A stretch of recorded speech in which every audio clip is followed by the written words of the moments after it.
looks fantastic. It's like a yacht. Everything has turned out pretty well today. Seems like anyone that's like walking by the boat, they just stop and they come up and talk to me, and they are always asking about the paint.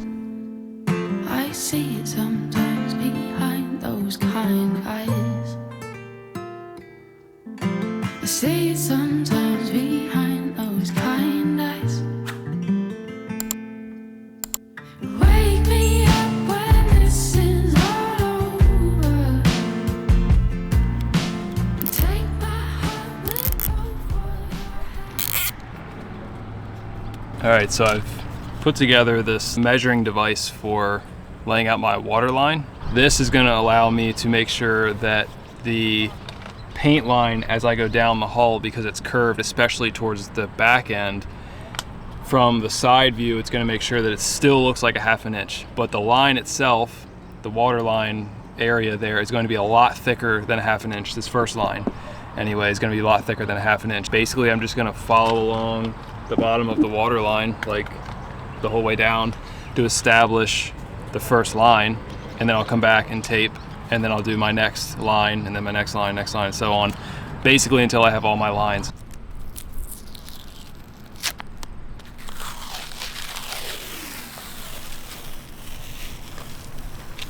Like here on the outside, really kind of in the middle, is probably the flattest part of the boat.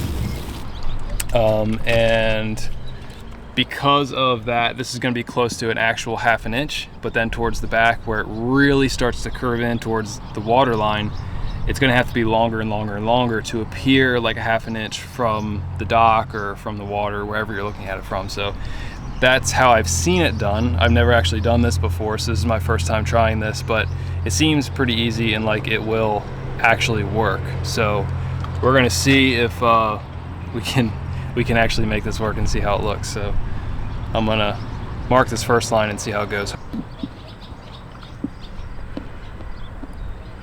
And then line up my level and, ooh, okay, that's gonna be difficult.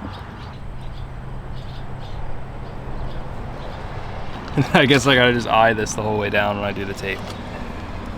Oh, this is gonna take a while.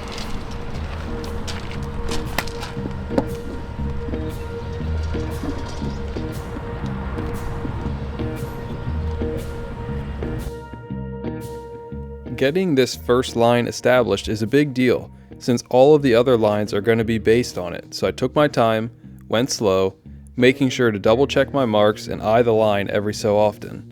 If I mess up here, it'll show through on every line after. So these all right here in the middle of the boat, they're 5/8 of an inch. About 5/8. Then as you get back here, this is where it gets a little more extreme. I started putting these little marks here because I actually couldn't get the pencil into like the angle that's here. So this is closer to 3/4 of an inch. What's that one? I don't know if I can measure that. And that one's about 3/4 of an inch too.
So I am getting ready to put the very first hole that I've ever put into the bottom of the boat into the boat. All it's going to be for is this hand pump saltwater tap that we're going to have so that we can wash our dishes with salt water and then rinse them with fresh. The other thing about having one of these pumps that cruisers might understand is that freshwater pump that we have that's electric, that pressurizes our water system, it might go out. Chances are it will at some point. So having one of these on hand that's already plumbed in is a really good idea. If that pump were to fail, we wouldn't be able to get any drinking water out, cleaning water, whatever we need it for, we wouldn't be able to get water out of our tanks.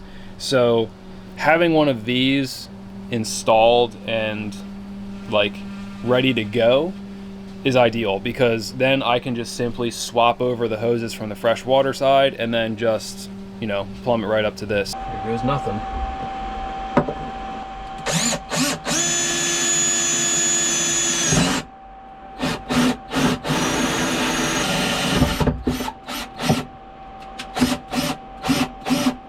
Oh no, come out. So unfortunately there is balsa in that location. You can see it there. And I mean, the plus side is that it's dry. Kind of sucks because I can't put this through hull in right now. I have to go actually like cut out the balsa and epoxy that and like put an epoxy barrier in there, and then I can put that on there. So I guess that's what I'll go do now. The nice thing is it's blue on the back side of this, so I actually went through the bottom. I didn't go through the side.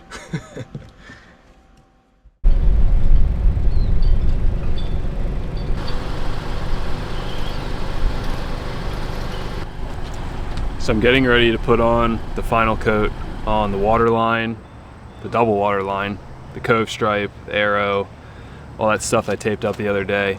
And it's not really the best day for it. It's like one of those days that like you feel like it could rain at any point. So the Alex Seal instructions say during the dry phase, the minimum temperature is 60 degrees, which it's like 85. It's gonna be close to 90 today. Ideal temperature 77. Minimum application conditions should be 5.4 degrees Fahrenheit above dew point. The dew point's like 73, 74, and it's like 82 right now, so we're just barely above that threshold. So hopefully we still get a really good finish on this. This is definitely not like the ideal day to be doing this.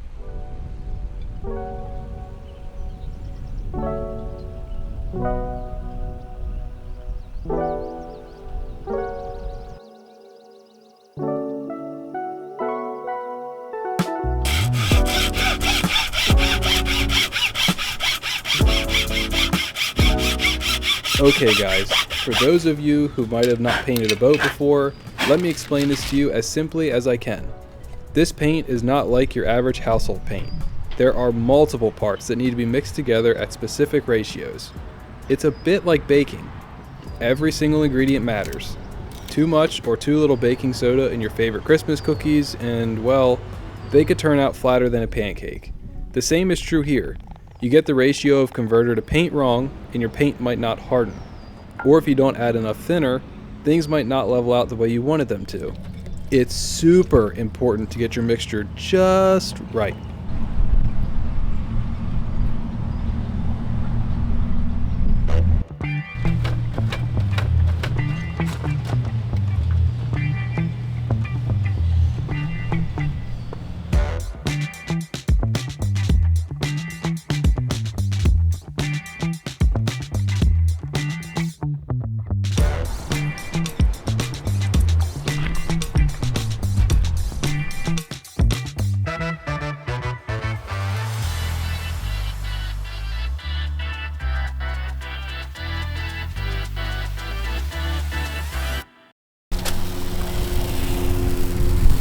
Pretty good, huh?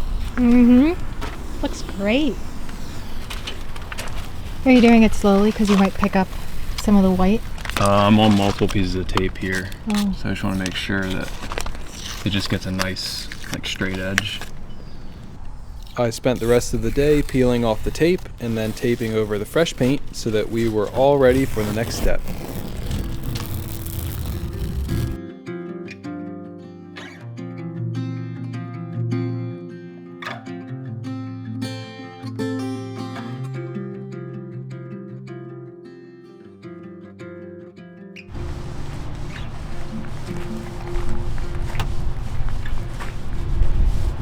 That looks fantastic. Wow. What do you think?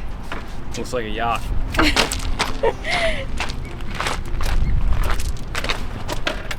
Never Pretty mind amazing. that. No. That's not the impressive part. Look at all the blisters. That's harder work than this, I think. I'm just teasing. I think it is harder, but all important. It looks amazing. Holy crap, it looks so good. How do you feel considering we thought it was gonna rain? Well, And the then rain it- scared me because there were a couple of drops that ended up on the paint, but it doesn't seem to have done anything, like they just evaporated. Are you sure it wasn't your sweat? Yeah, could have been. You're It's all also purple. really hot. It's probably like in the mid 90s. Yeah. Not the best day to paint, and I was a little late. Well, we got here really early, but the taping took me forever, and then I had to like clean everything and then tack it off and then mix the paint, and then by then it was like 1 o'clock and the sun's already Moving. shifting over, and I don't want to paint this in full sun, but I'm getting it on, I think, just before the sun really can Oh, shoot. hit it on the side. So it's going really well though, and we'll do one coat, and this is covering so well. I think we'll It just is. sand this and then just do Look one at more. that. I didn't even think you need 2 coats, but I mean, it would be nice to just have 2. Just Yeah, in we case. definitely need 2, especially there's a little bit thin spot, but 2 coats I think would be ideal. So we'll let this cure and then we'll sand and put another Look coat at on. that smiling face. It's nice. I really like the color too. So happy.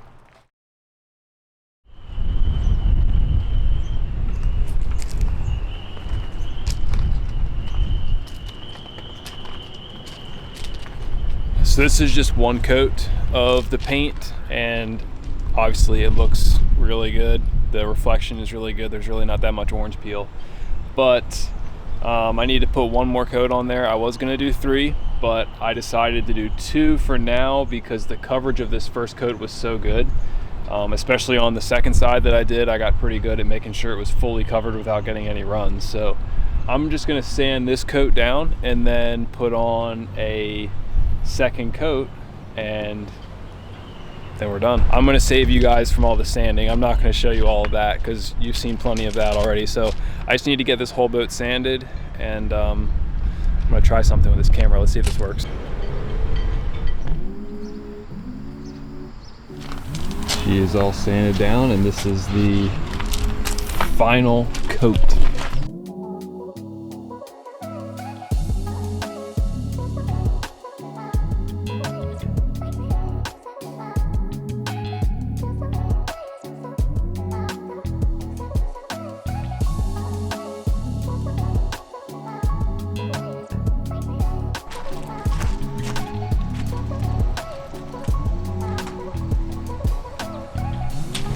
Just got done this side. I mean, look at the reflection. Yeah, I'm just super freaking proud of this and how this came out. I mean, this is amazing.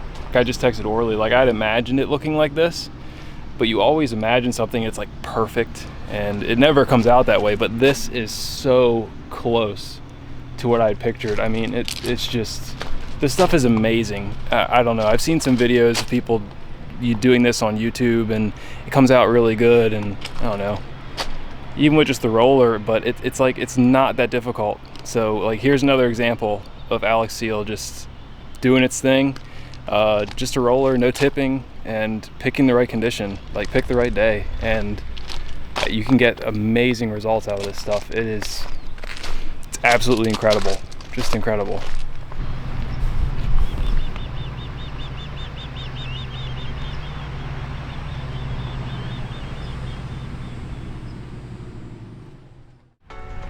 Shoo-wee, does that look good, man. Holy shit, this is nice. Now we're gonna do the best part of this whole project.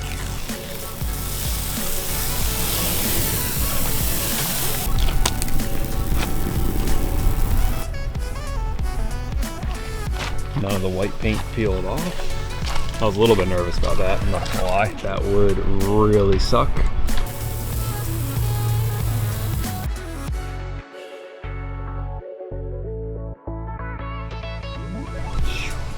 so far. Jeez, man. That is nice looking.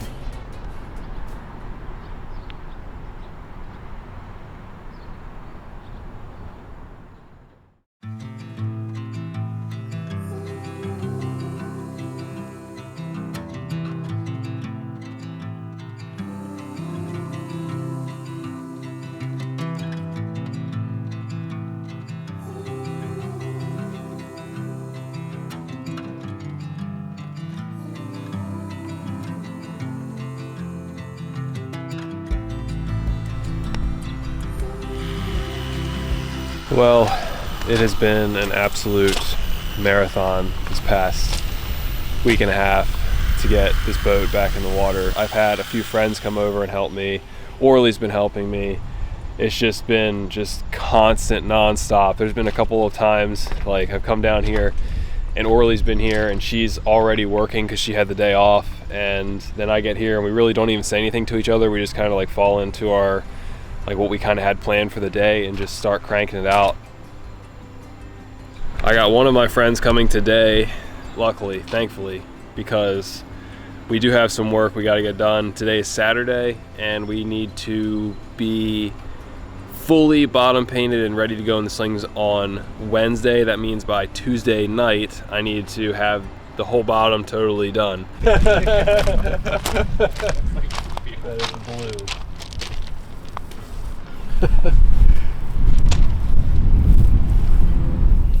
Good thing we can always change that color if we don't like it. Yeah.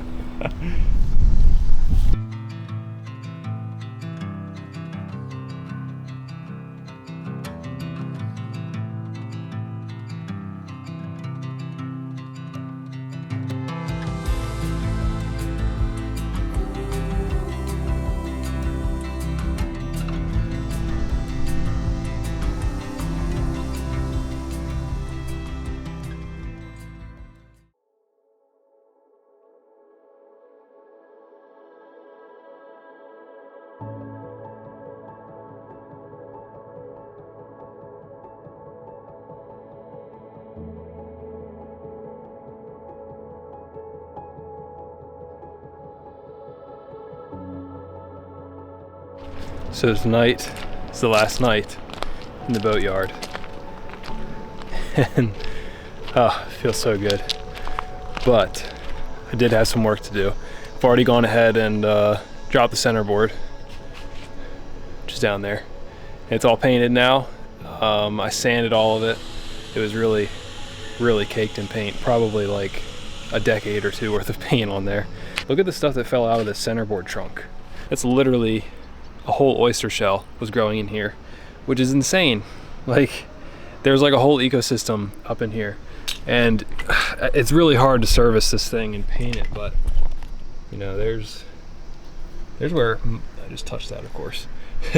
there's where most of it grows, basically. It's up in there, and yeah, I just kind of punched all this stuff out. But yeah, it feels amazing to be up in the slings, and the boat looks so good, and they've got us up with plastic on the slings so that we don't mess up our paint job or anything, and it's just been really good. And I met some really cool people here. It's such a cool community, and everyone's here just to help each other, and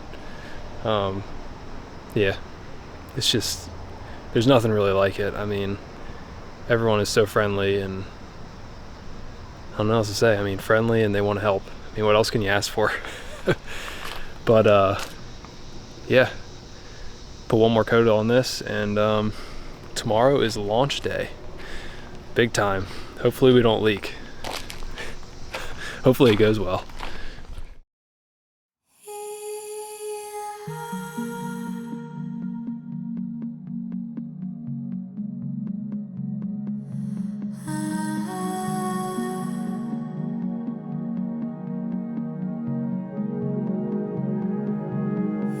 Thank you guys so much for watching. This certainly was a massive project to knock off the list, and it feels so good to be back in the water where we belong. I'm recording this voiceover a few days before this episode comes out, so spring is in the air here, and we have some big plans coming up this season. We hope you stick around, and if you're new here and want to follow along, make sure to subscribe to the channel. It's totally free and helps our channel so much. Let us know what you think about our paint job, and if you're with us on Patreon, we will see you over there. Cheers.